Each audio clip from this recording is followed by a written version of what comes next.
clarity of thought and perception which enables one to discern subtle truths. Hi, everyone. Welcome to this week's episode of the Acuity podcast on politics and culture. I'm blessed and privileged to have Amy Hamm here with me again, like we do every week, to talk about some of the latest events that are happening across the West.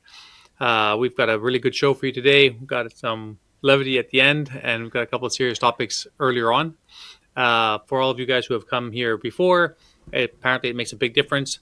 This is not my world, and I don't know for sure, but everyone keeps saying it.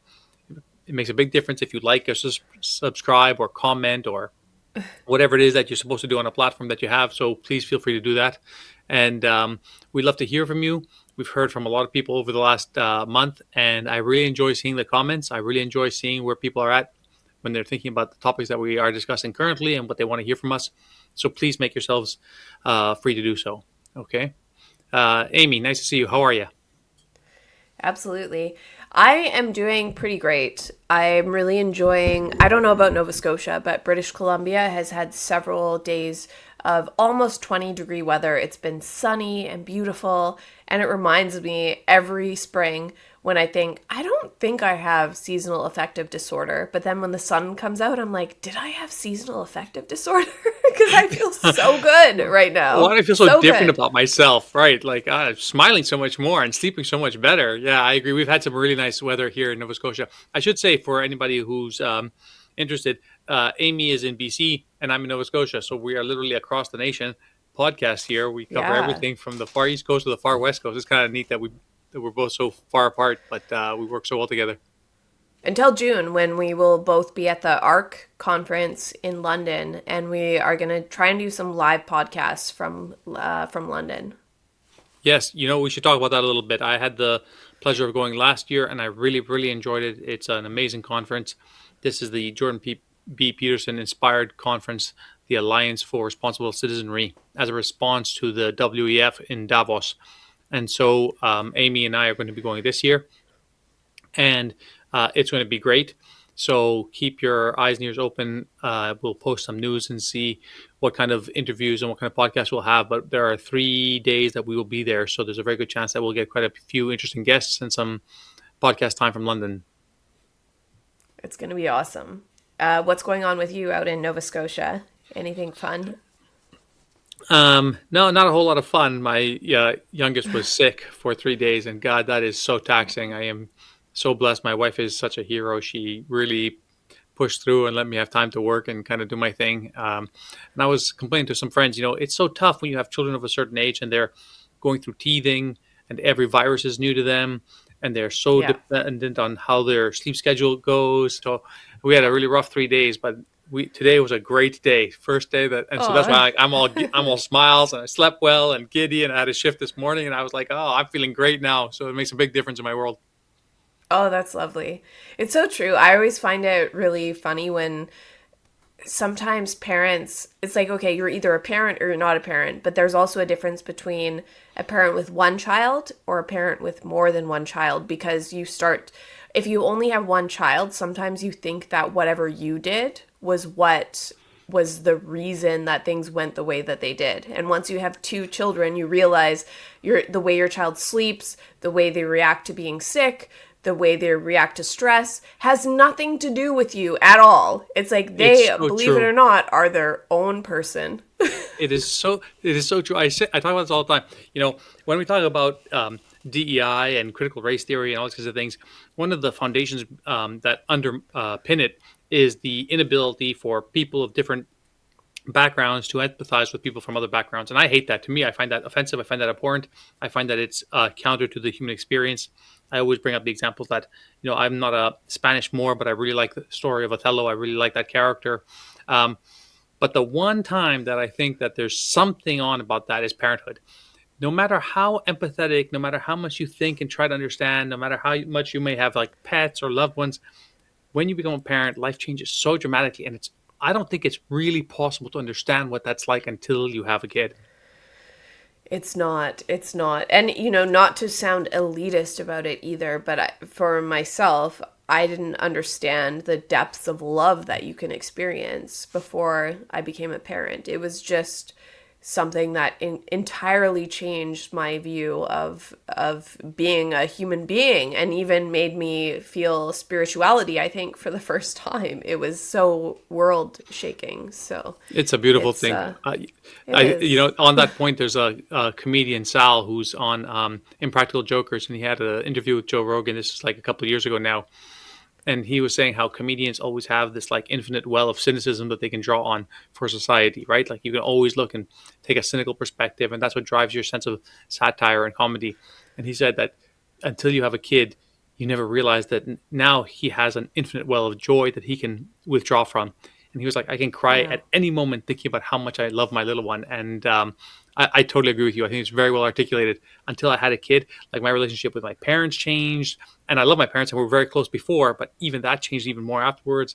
With my siblings who have children, with my friends who have children, suddenly you're like, oh, now I understand why you don't come over at 9 p.m. to hang out because you can't. Like, you have a life that starts at 6 o'clock in the morning. Yeah. So, yeah, it's a wonderful thing. But thank God we're on the path of improvement and she's getting better. Yeah. So, all smiles here. Yes, I'm in that little dip after the toddler years. I'm in adolescent years, waiting for teenage years to hit. So check in 4 years and see how much I'm enjoying things. But that, from what I hear, it gets easy for a while and then it gets really hard. So we'll see what happens. What's This on the week agenda for today?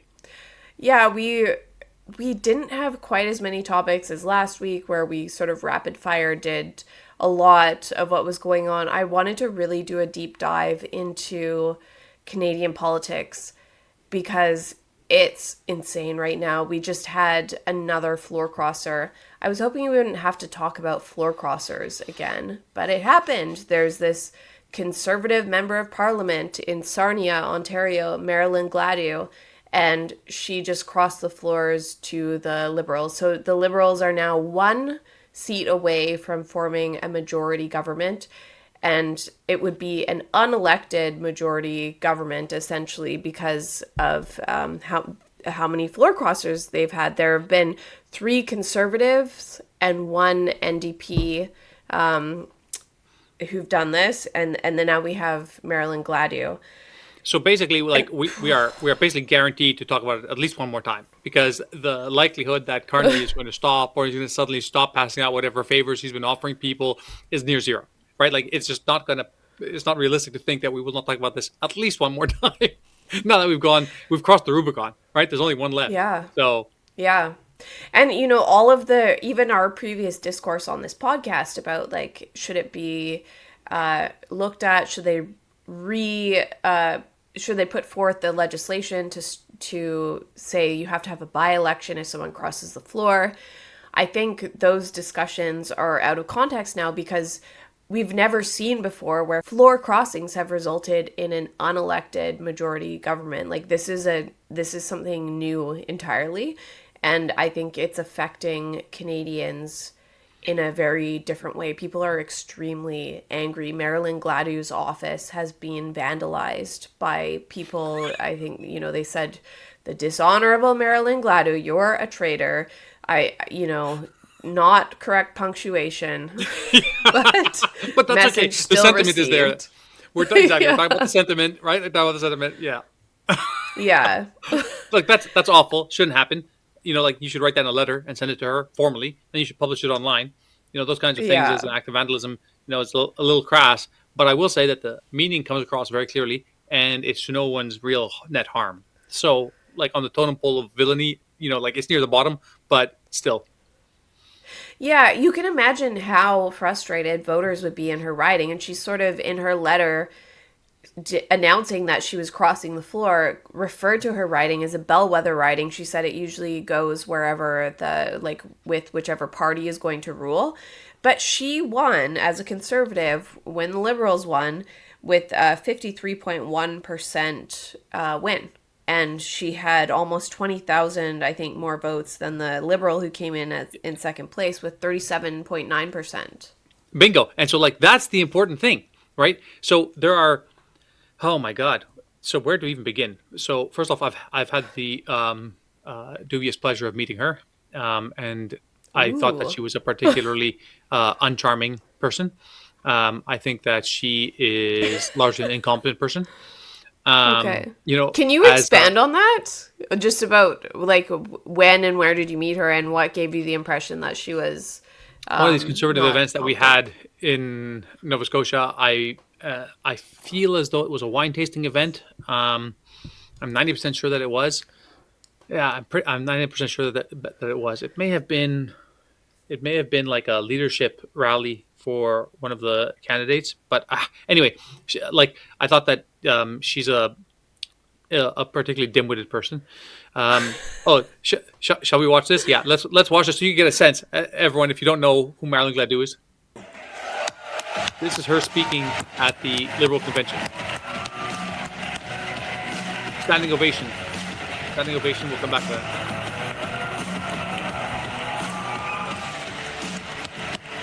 Bonsoir, Montreal. Hi, good evening, Montreal. It's a critical moment for Canada. We have challenges, but we have opportunities to build a stronger country than anyone can take away from us. I've watched the Prime Minister and all the things he's doing since he's been elected, the things he's driving forward, fast-tracking, building, nation-building projects, diversifying our trade, strengthening our defense, combating crime, and building more homes. These are the priorities that meet this moment for our country.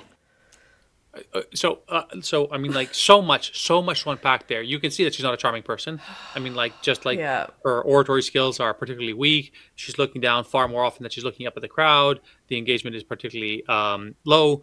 The standing ovation for someone who is pro-life, pro-trucker, anti-censorship until like a few hours ago. 2 days ago.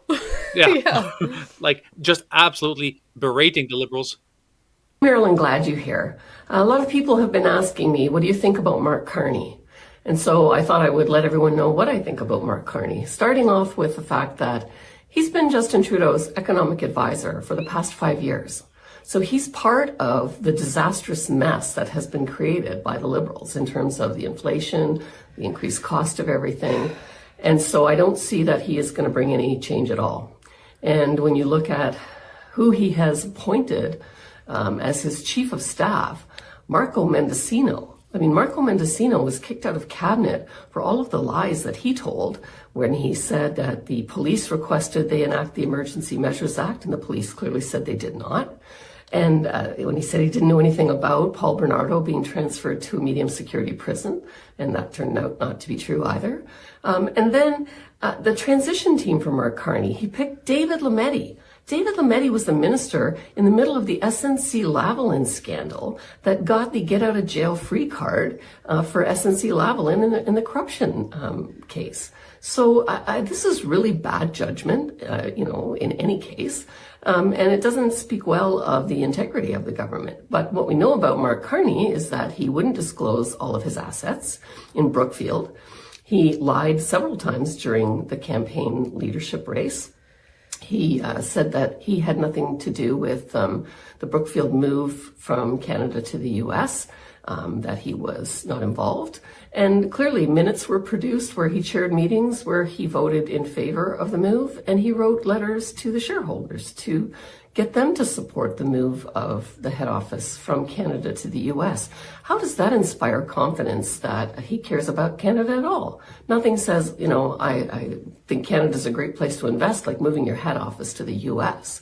So, there's nothing but concerns when it comes to Mark Carney. We don't get the straight answers. He avoids getting any questions from the press. And so he's never been elected. He wasn't elected by the Canadian people. It was a handful of Liberals in a leadership race that is going to make the next Prime Minister of Canada. And so far, it doesn't look good. That's what I think. That was one of the most compelling monologues against Mark Carney that you could possibly iterate. Like, that was brilliant. And how much more natural it comes to her because she's obviously conservative. Yeah. I mean, she's vastly more well-spoken when she's bashing Carney than when she's like, and nation-building projects, building. The emergency Emergency Measures Act has been ruled unlawful by the courts twice. The Liberals violated the charter rights of Canadians by freezing their bank accounts when the threat of a national security threshold was never met.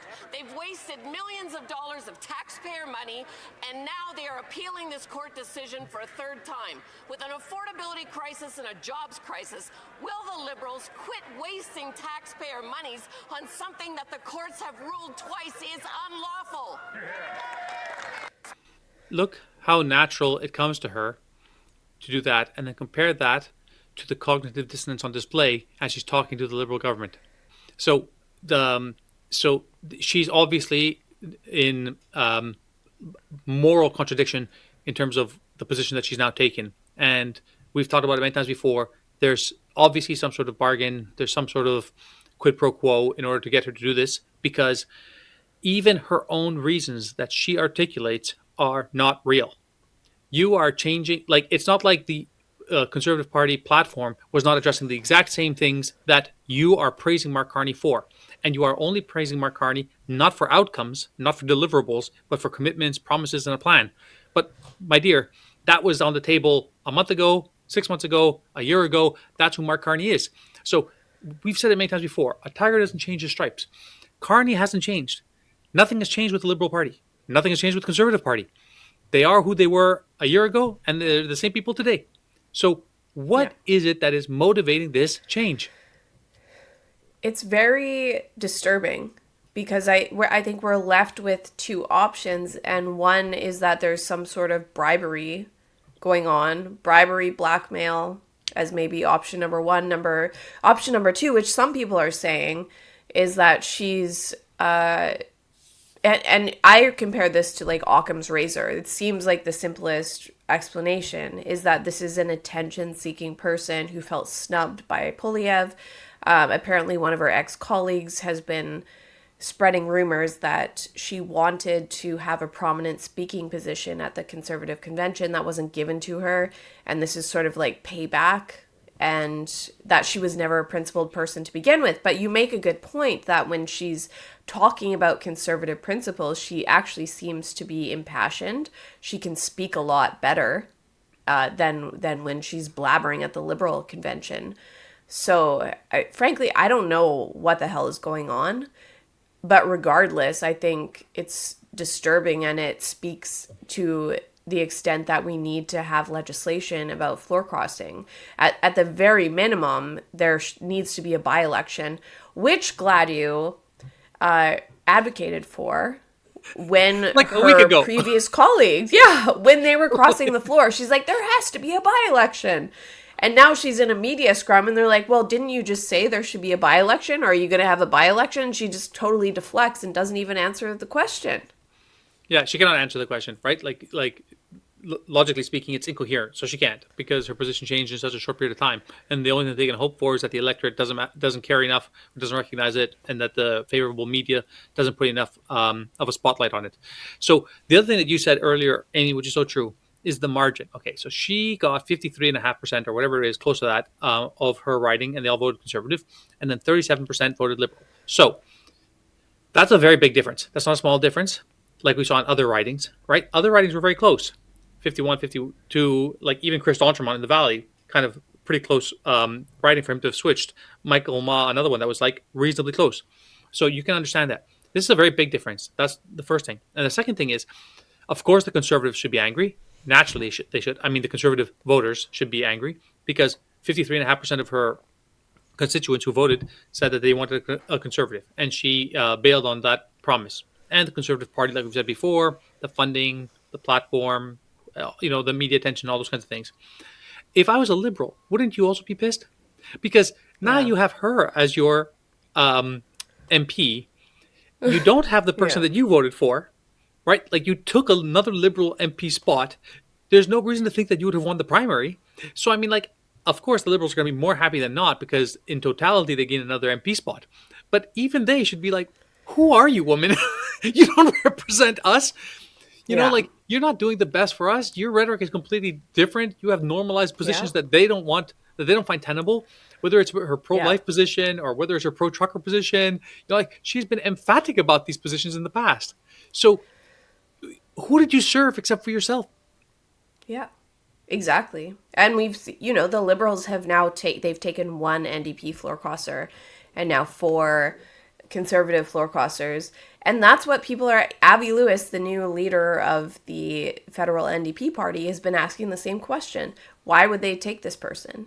Do they have any principles at all? And you have to really wonder. I think for Conservatives, we look at her and we go, what a traitor. But I think Liberals should be looking at her and thinking, not what a traitor she is, but they should be asking, is Mark Carney a traitor to his principles for accepting her? Because as of, like you said, 2 hours ago, she's out here, her Twitter feed, and incredibly, she has not deleted, she hasn't closed comments on her Twitter. She's getting massively ratioed on her announcement about crossing the floor, saying she's proud of being a Liberal now. Just thousands and thousands more comments than likes on her post. And she still has these videos where she's attacking Mark Carney. She's attacking the Liberals. She's sharing things from the Free Speech Union of Canada that, going after government's legislation for Bill C9, which is like the Combating Hate Act. It's all conservative. It's like she hasn't even deleted it. And part of me is like, is there this other option I haven't considered? Is that this is just a big joke? Look at they sharing the Polyev on Joe Rogan. It's so insane. I can't even make sense of this. Yeah, it's spectacular. So I was talking to my brother who's visiting from New Brunswick here for our Holy Week, and I was talking to him about Mark Carney. I've had a lot of very interesting conversations in my life about the Liberals and Mark Carney in particular, and we've talked about the Carney effect here.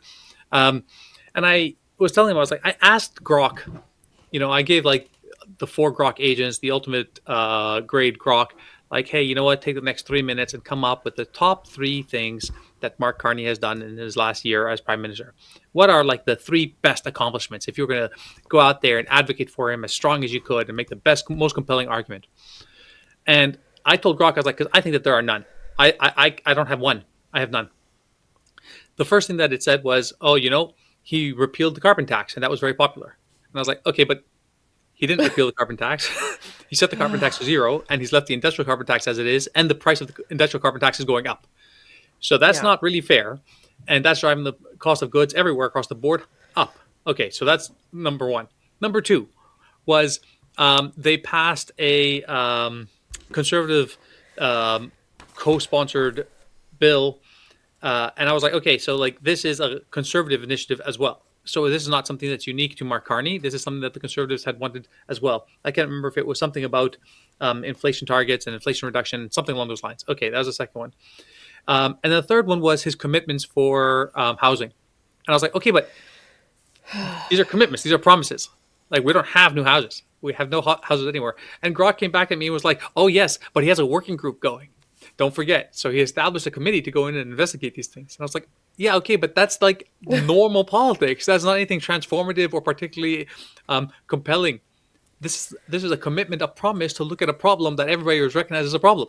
And the solution that they are advocating for is exactly the same that Trudeau had, which failed. So I have nothing. Grok has nothing. I don't know why anybody would suddenly be like, you know what? Now's the time to abandon the Conservatives to join the Liberals because of how well they're doing, and this is the direction for Canada. So mainstream media isn't telling the full story. They're misrepresenting the story, and people aren't understanding the total story. Like, you talk about the carbon tax. Carney stole Pierre Poilievre's idea, axe the tax, right before the election, and he's took the wind out of Poilievre's sails because Poilievre is like, we're going to get rid of the carbon tax. And as you said, he removed the consumer carbon tax, not on the industrial end, which is now going up, and which is now responsible for our gas prices that are still very high. And people don't understand that. They just go, what do you mean? Like, Carney got rid of the carbon tax, same thing. And I'm not sure that that they understand or care about the nuance. There's way too much going on. There are way too many media outlets to read. And if people just get their news from the CBC, they're not going to understand the full story. And then when you talk about Carney's always going on and on about building, making committees, consulting with various stakeholders, Indigenous populations. This is such And coming from having spent like 13 years working for Vancouver Coastal Health, a public health authority, and I watched over those 13 years the growing bureaucracy and the growing number of frontline staff that were removed and put into these positions where you do the same thing. It's like consult with stakeholders, hold endless meetings, Zoom meetings, ask, what do you think? What do you think? What do you think? Before you make any tiny decision. And everybody pats themselves on the back. They act like progress is happening. That is not progress. That is red tape. That is the opposite of progress, and that is what Carney's government represents. And and so many people uphold and prop up this system because a lot of people's high-paid jobs rely upon this existing. And it's easy to then turn around to the public and give a glowing report. Oh, we're consulting with this group and that group and Indigenous people, and we've made progress here, we've made progress there. But the actual, doing a mining project, nothing's happening on the front lines. It's all a bunch of asshole bureaucrats. It's getting worse. Industries are leaving and foreign investment is dropping and et cetera, et cetera. The bond market yield is rising in Canada.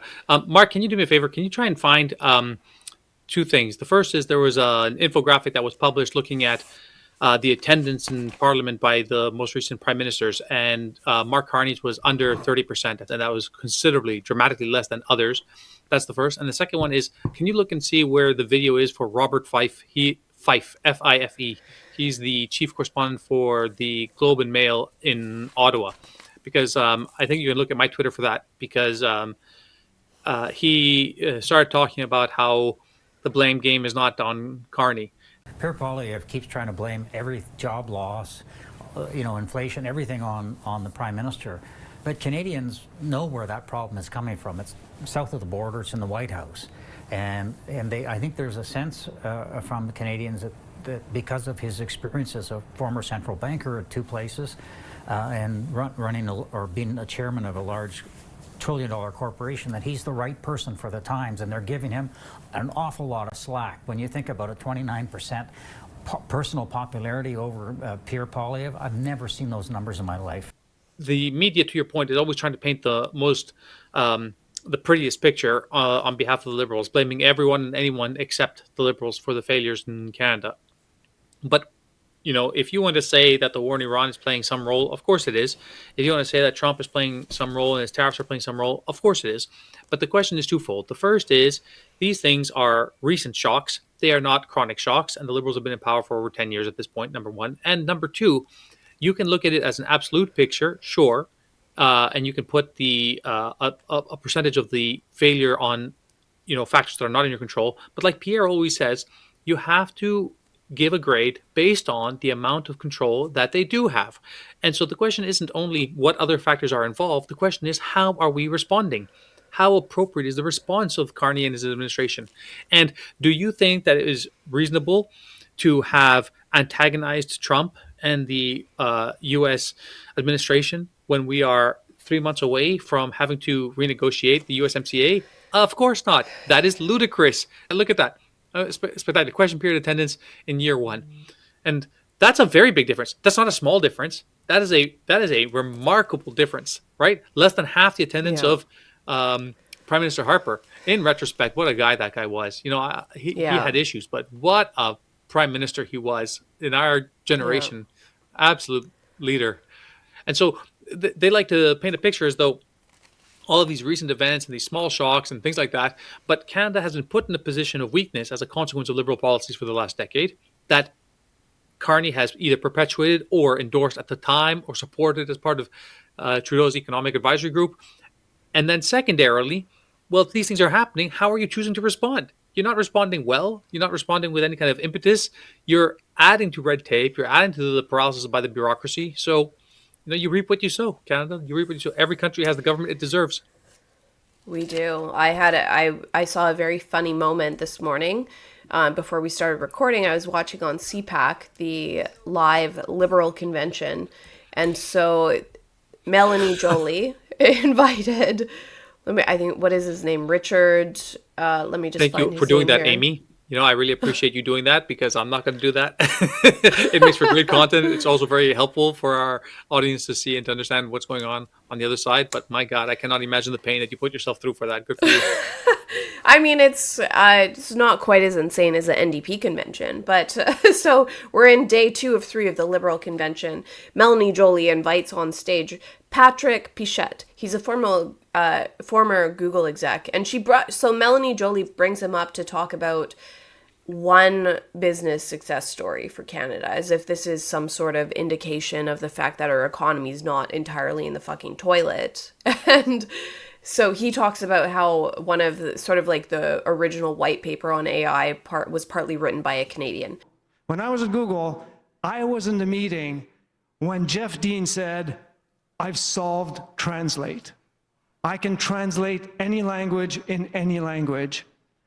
The only problem, Patrick, is I need a data center to do this." They wrote this seminal paper that is really the paper that actually launched AI. And then he sort of goes on a tangent. He's praising AI, and you can just see everyone on the stage, including Jolie, they're just sort of like getting uncomfortable because AI, there's the climate change aspect. There's a lot going on with like OpenAI and lawsuits and how it's related to, crime and people who've committed suicide. And it's a huge quagmire that this guy's opening up on the stage. And then he starts going on about how AI is great. It's like the next internal combustion engine, and we'll just have to see where it takes civilization, but it's going to be great. And it's going to be the end of bureaucracy. And it's like, you could have heard a fucking pin drop, I'm sure, at the convention right then. Because it's like everyone in the audience is like, oh shit, he just threatened my job. Because they're all a bunch of bureaucrats. And it was so funny.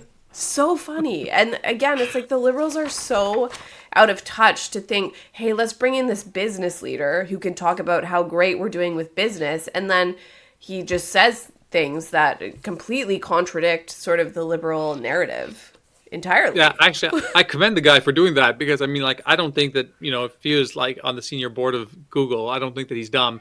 And for him to go in there and just tell them the truth, like, good for him. Like, not many people would choose to say yes to a convention and then go and tell the honest truth that, like, well, we're going to do everything we can to sort of undermine the messaging of the Liberal platform here. So it was an incredible moment. I'll have to go and clip the video later because I was getting ready. I'm just laughing my butt off about how funny it was.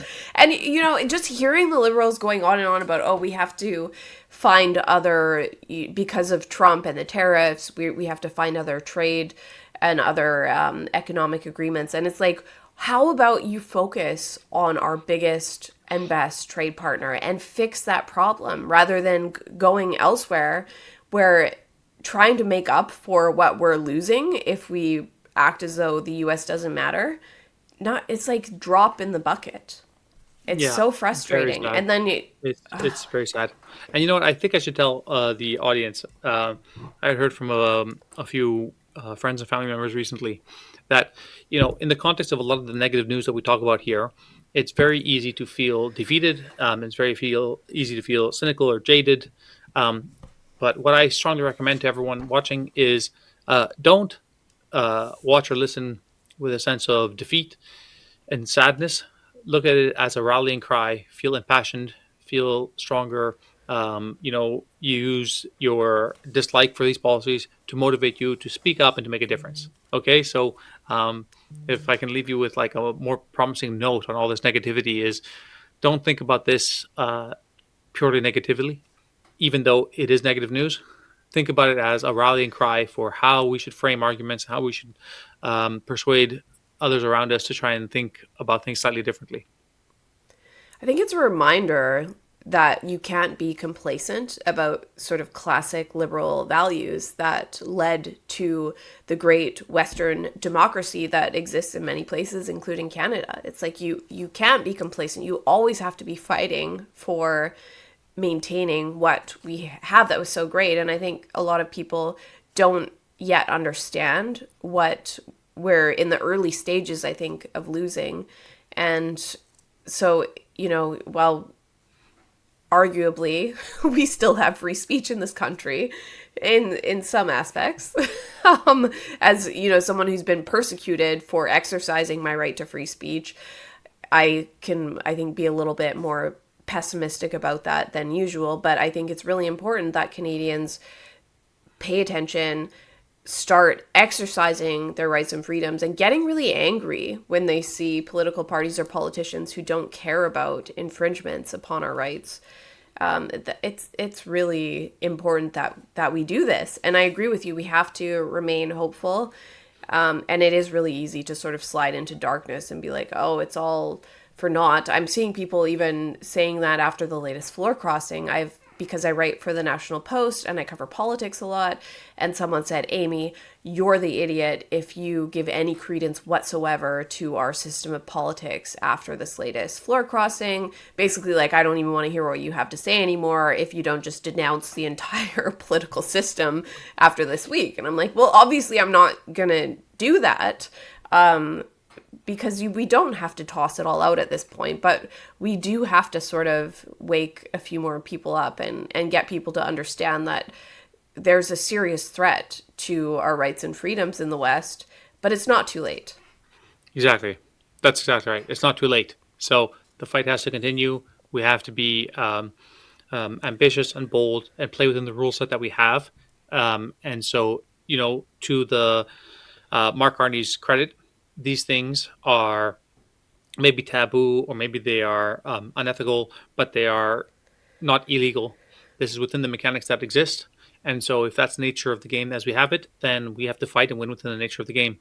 So it should be a rallying cry for us to mobilize and to be smart and persuasive and use the tools at our disposal, whether it's social media or whether it's barbecues or whether it's, going to your doctor's office or talking to your friends, whatever the case might be, to try and spur those conversations and make change happen. Yeah.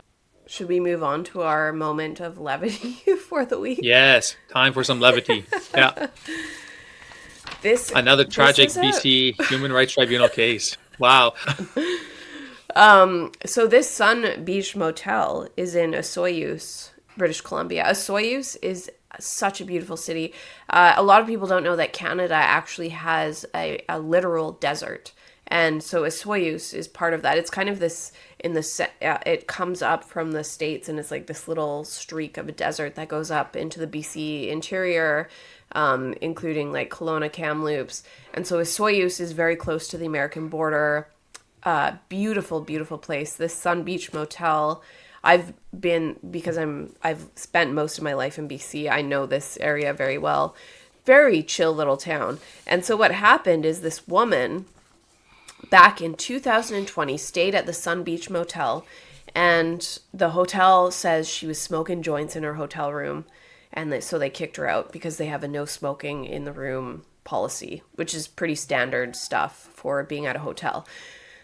But this woman instead went to the Human Rights Tribunal. She said, I have a disability. I need to smoke pot. And now, 6 years later, there's finally been a ruling. She was awarded $5,000 in damages for injury to her dignity, feelings, and self-respect after she was booted from this hotel for smoking pot. The ruling kind of says they agree with her that she didn't actually smoke pot in the room. Who knows? But the RCMP were even called to get this woman out of the room, and she wanted $20,000. $20,000. So I'm like, can you imagine the type of person that would file this sort of lawsuit asking for 20 grand for violating a hotel room policy? And then the staff said she was abusive, and then she gets kicked out, and she'll spend years and years fighting for her 20 grand, and she gets 5 grand.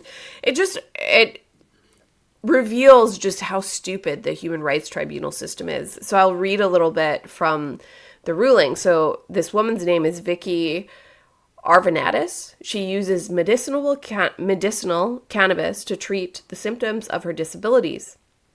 When traveling to a Soyuz in the summer of 2020, she stayed at the Sun Beach Motel, but was evicted by motel management for reasons connected to her use of cannabis. She filed a complaint against the motel alleging discrimination based on her disability contrary to Section 8 of the Human Rights Code. The motel denies discriminating and says Miss Arvanatis was evicted for smoking cannabis in her room, contrary to the motel's policies, and then becoming abusive towards staff when they raised it with her. The motel says its policies are reasonably justified. Miss Arvanatis disputes the motel's version of events. She said she was falsely accused of breaching the policies because she disposed of a cannabis cigarette in a motel ashtray after smoking it for medicinal reasons off-site. I mean, this is like silly. A he said, she said thing, right? I mean, like, this is a matter of like, she says that she didn't. They said that she did. Like there's no video footage or, witness testimony that she was in her room. And then she says that she was with someone smoking it off site. Okay, maybe that was the case. But to me, when I read this decision and the way I think about it is, can't a motel have a hard and fast rule saying that you cannot smoke marijuana on site? Like, because the decision actually criticizes their policy as not being sufficiently flexible and not being appropriate and so on. And I thought to myself, like, but I don't want to stay at a motel where people are allowed to come in there and smoke up. Like, it seems like a very reasonable decision. Smoking cigarettes, smoking marijuana. Marijuana to me is an absolutely disgusting smell. So how can you criticize or condemn somebody for having that policy in their own property? And I appreciate that, you might be somebody who's disabled, and I'm putting that in quotations because I do not know anything about this woman's disabilities. And those do not sound like a whole host of disabilities that I'm familiar with. So I don't know. The whole thing seemed very shady to me, and the criticism of the motel for its policy seems very heavy-handed, very heavy-handed. It would have been perfect, I think, if an adjacent neighbor at the hotel had filed a complaint for discrimination or because this woman had been smoking in the room next to them and it was affecting them and they were disabled and they couldn't ingest smoke or something. Like, you just need all of these groups to go against each other. Like, where does this end? And I think that's the funniest part. When I first saw it, my first reaction was like, well, I know what my summer plans are now. I'm going to go smoke joints in hotel rooms and make a bunch of money because this is what you can do in British Columbia. The idea that this is like discrimination for your disability is that you got in trouble for getting caught smoking a joint in a hotel room, which, by the way, in the ruling, they didn't react. They said, oh, we believe her that she didn't smoke it in the room. But what sort of a low-paid hotel employee is going to go out of their way to cause issues? The police were involved. She got evicted and make up the fact that she was smoking in her room. Like, I just don't buy it. I think obviously, why would you bother? She was smoking in the room. What kind of mental case wants to cause that much difficulty for themselves? I think she was smoking in the room. She got caught. She got booted. And she's based on a lot of people who file complaints at these tribunals, unfortunately, maybe give your opinion as a lawyer. Like, there are some legitimate reasons for a tribunal to exist, but most of the time we just see vexatious, personality disordered, crazy people filing insane complaints. And then the tribunals quite often award them for their insanity. Yeah, this is the mismatch, like Thomas Sowell says, between the demand for bigotry versus the supply. So you have to go out there and find it and make it up and those kinds of things. That has largely been my experience when it comes to human rights tribunals, commissions, and their cases. What I thought was particularly interesting is, she had alerted them ahead of time that she had a support animal, which I think is kind of a ridiculous kind of concept in and of itself. Outside of a seeing dog. There are blind people who use seeing dog, and that seems to be like 100% legitimate. It walks with them, for them. And they allowed her. They're like, hey, you know what? You have a support animal? Sure. And, it's going to be well behaved, and you're going to keep it around your room? No problem. This doesn't strike me as a particularly nefarious group of hotel managers and owners here. They're not willing to bend and flex the rules. Like, oh, you smoked off site, but now, oh, I've got a butt here. I don't know where to get rid of it because it's hot and dry and I'm worried, which to me is also a very weak argument. You can sufficiently put it out, and if there is no burn ban, and so on and so on, that seems particularly frivolous as a concern. So the whole thing to me is very suspicious, right? It's Yes. very odd. And you and I Yeah. weren't there. We didn't hear what was the credibility of each side, right? I mean, like, it is totally possible that Miss Arvanites was extremely honest and sincere, and the hospital owners were not. It is totally possible. But I mean, like, what the facts are that we know, I don't know. It seems very shady to me. Yeah, there was also this mention of language. So I guess the hotel staff who doesn't work there anymore said, we don't like people like you staying here. And so she tried to argue that the phrase people like you was referring to people who smoke pot.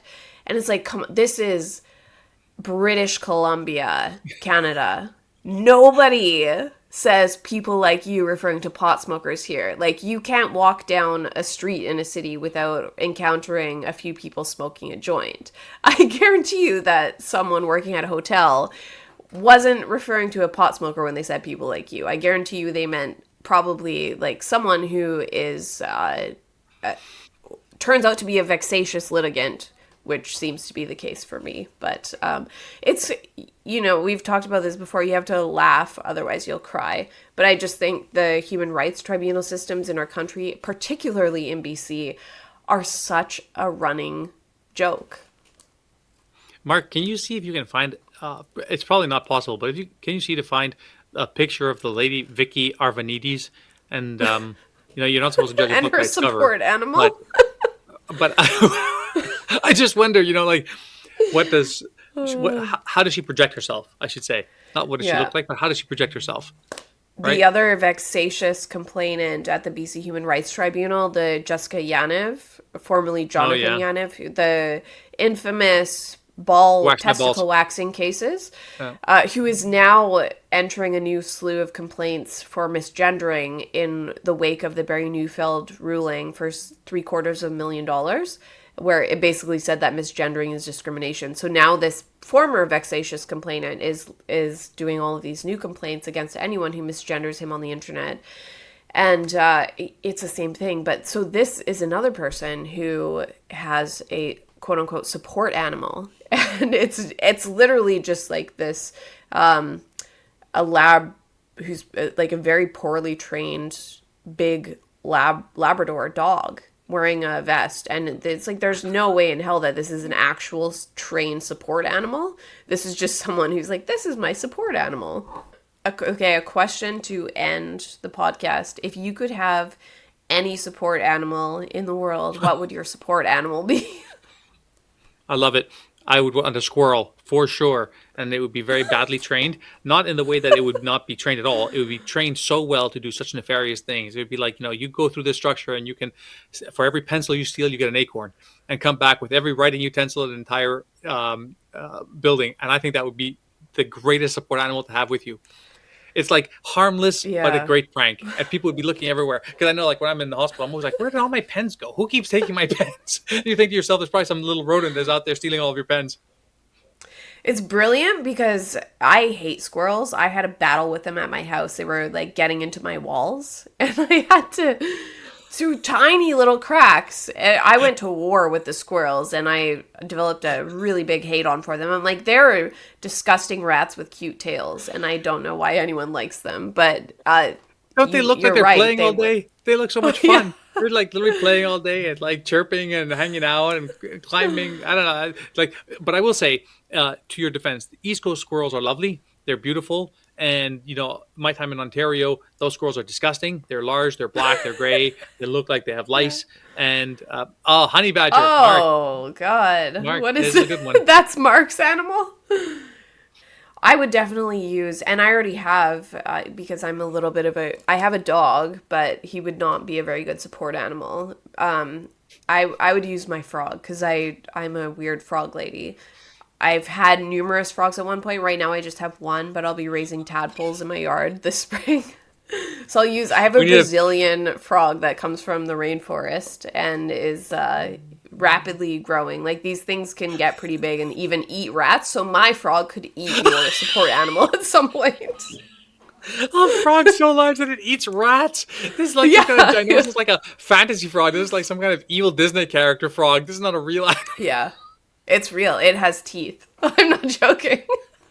Oh, Maybe I'll bring Okay, her. so- Her name is Scully. I'll maybe bring her on one of our future podcasts, just sitting on my shoulder to support me. So homework from our audience. Let us know what would be your choice of support animal and why.